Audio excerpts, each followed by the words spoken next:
wake Willy Lusige akitupasha zaidi kuhusu mkutano unaendelea wa wafanyakazi wa umma pamoja na wahadhiri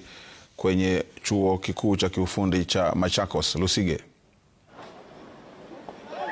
Na mswadakta, tupo katika chuo kikuu cha kiufundi cha Machakos ambapo miungano miwili ambayo ni muhimu zaidi katika mgomo ambao umekuwa unaendelea ukishuhudiwa katika taasisi zote za vyuo vikuu vya umma. Tukumbuke kwamba mgomo huo wa wahadhiri na wafanyikazi wa vyuo vya umma umeingia siku yake 21 leo, na kuna mkutano ambao unaendelea hapa katika taasisi hii ama ukipenda chuo kikuu cha kiufundi cha Machakos, ambapo miungano hiyo miwili ipo kwenye mkutano wa faragha baina yake na tume ya kudhibiti mishahara ya wafanyikazi wa umma SRC, kando na hayo na Wizara ya Elimu, ili kuweza kupata suluhisho dhidi ya changamoto ambayo imetokana na mgomo huu ambao sasa umeingia juma lake la 3. Kumbuka wahadhiri wameendelea kusisitiza kwamba wanataka wapewe nyongezo ya fedha ambayo waliweza kutia saini makubaliano baina ya mwaka 2017 na mwaka 2021, ambapo serikali ilifaa kuwaongeza nyongezo ya mshahara ya bilioni 7.9 ambayo imeibua hisia kali baada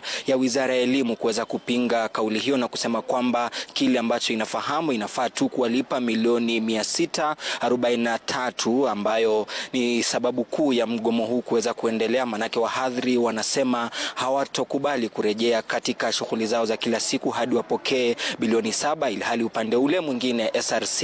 na Wizara ya Elimu ikisema kwamba itawapa tu shilingi milioni 600. Lakini kile ambacho kinaendelea kwa sasa, kwa baadhi tu ya wale ambao tumeweza kuzungumza nao, wanasema wahadhiri pamoja na wafanyikazi wa vyuo vikuu, miungano hiyo miwili imesisitiza kwamba haitaki SRC iweze kuhusishwa katika majadiliano haya. Manake inasema